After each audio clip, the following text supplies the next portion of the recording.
Final model test দিব নাকি পড়াশোনা একাডেমিক সিলেবাস কমপ্লিট করব, তো এটা একটা বড় সমস্যা।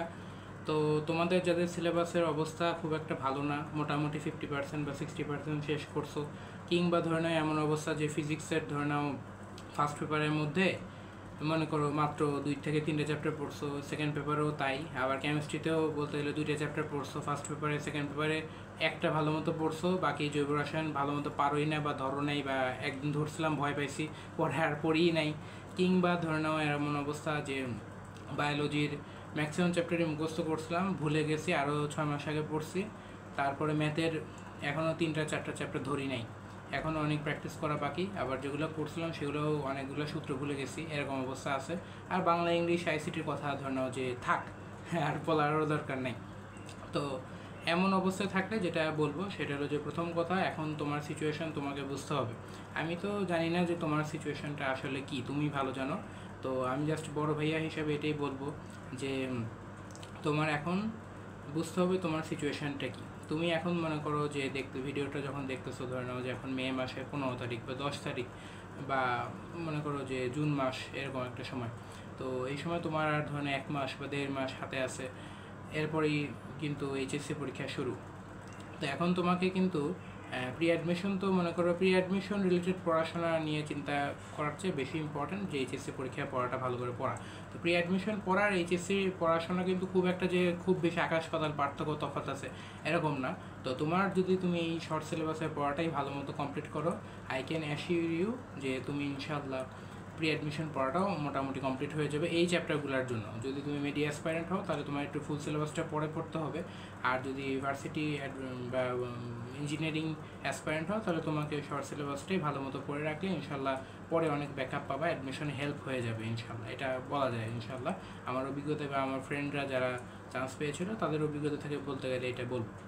তো এখন যেটা বলবো সেটা হলো যে তোমার ফাইনাল মডেল টেস্ট দেওয়া নিয়ে। তো ফাইনাল মডেল টেস্ট দেওয়া নিয়ে এটাই বলবো যে তোমার ফাইনাল মডেল টেস্টটা তুমি যদি এরকম অবস্থা ফিল করো যে তোমার নাম্বার ভালো আসতেছে না, অলরেডি তো তুমি মডেল টেস্ট দিয়ে রাখছো, অধ্যায়ভিত্তিক যে পরীক্ষাগুলো হয়ে গেছে সেগুলো দেখছো, নাম্বার হয়তো ভালো আসছে না, মনটাও খারাপ, পড়তেও ইচ্ছা হচ্ছে না। তো একটা কথা বলি, যেটা হয়তো মনে করো তুমি হয়তো এখনও ডিফাইন করতেই সমস্যা হচ্ছে, সেটা হলো যে তোমার মেইন কথা যেটা, সেটা হলো যে তুমি এখন খারাপ রেজাল্টের কারণেই তোমার মোটিভেশনটা নাই, কনফিডেন্সটা নাই, এই জন্যই তুমি মেইনলি পরীক্ষা দিলেও খারাপ রেজাল্ট হচ্ছে এবং পড়তেও ইচ্ছা হচ্ছে না, রিভিশনও দিতে ইচ্ছা হচ্ছে না, এবং বারবার একদিন পর পরীক্ষা হচ্ছে, একদিন গ্যাপ দিয়ে দিয়ে, বা পরীক্ষা হয়ে যাচ্ছে কন্টিনিউয়াসলি, আর তোমার বারবার রেজাল্ট খারাপ হচ্ছে, তোমার কনফিডেন্সটা কমে যাচ্ছে। তো এই জন্য বলবো যে তোমার অবস্থা যদি এমন হয় যে তুমি সিলেবাস এখনও মোটামুটি ওই যে যেরকম অবস্থা, মাত্র কয়েকটা চ্যাপ্টার পড়ছি, বাকিগুলো পড়ি নেই, তাহলে এখন উচিত হবে ফাইনাল মডেল টেস্টটা না দিয়ে নিজে আগে ভালো মতো যে প্রশ্ন ব্যাংক আছে, বোর্ডের প্রশ্ন যেগুলো রয়েছে, এমসিকিউ পার্ট যেগুলো রয়েছে, সেগুলো ভালো মতো আগে কমপ্লিট করে ফেলা, 1 নাম্বার কথা। 2 নাম্বার যেটা, সেটা হলো যে এগুলো ভালো মতো পড়ার পরে নিজেই বোর্ডের যে প্র্যাকটিসগুলো আছে সেগুলো ধরনের হাত দিয়ে ঢেকে রেখে, কিংবা মনে করো যে অনলাইনে বিভিন্ন অ্যাপ আছে, অনলাইনে ভাইয়ারা ক্লাস নেয়, সেগুলো কোর্সে যদি কোনো পরীক্ষা টরীক্ষা থাকে সেগুলো দিতে পারো, তবে সেগুলো মনে করো নিজের অবস্থা বুঝে নিতে হবে। আর অফলাইনে পরীক্ষা দিতে যাওয়া আসারও কিন্তু একটা টাইম কনজিউম করে, তো সেই বিষয়টা তোমরা মাথায় রাখতে পারো। তো এটা it's all up to you, তোমার সিলেবাস যদি কম শেষ হয় তাহলে তুমি এখন নিজে ভালো মতো আগে পড়াশোনাটা চ্যাপ্টারটা ভালো মতো পড়ে নাও, চ্যাপ্টারটা সিকিউ প্র্যাকটিস করে নাও, তারপরে তুমি পরীক্ষার জন্য নিজে যখন মনে হবে হ্যাঁ আমি কনফিডেন্ট ইনশাল্লাহ ওই চ্যাপ্টারটা ভালো মতো পড়ছি, তাহলে ইনশাল্লাহ হয়ে গেল।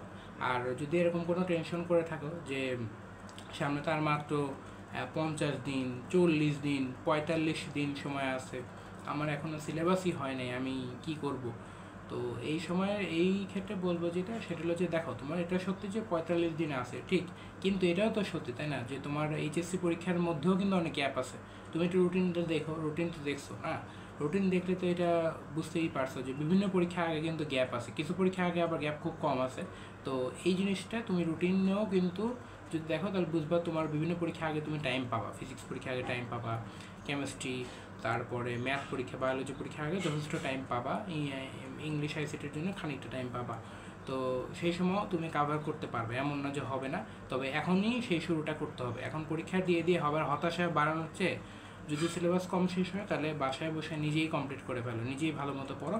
আর যদি মোটামুটি এরকম ভাবো যে ইনশাল্লাহ পরীক্ষাটা দিয়ে দিতে পারবো তাহলে ভালো। কিন্তু এইখানে এই চিন্তা করা যাবে না যে পরীক্ষাও দিব আবার এটাও করবো, সিলেবাসটাও কম, এরকম করা যাবে না। এটা আবার আত্মঘাতী ডিসিশন হতে পারে, পরে দেখা যেতে পারে আরও কনফিডেন্স কমে গেল, পরে দেখবা একবারে সব শেষ। তো এই জন্য এটা it's all up to you, you should take this decision from your self.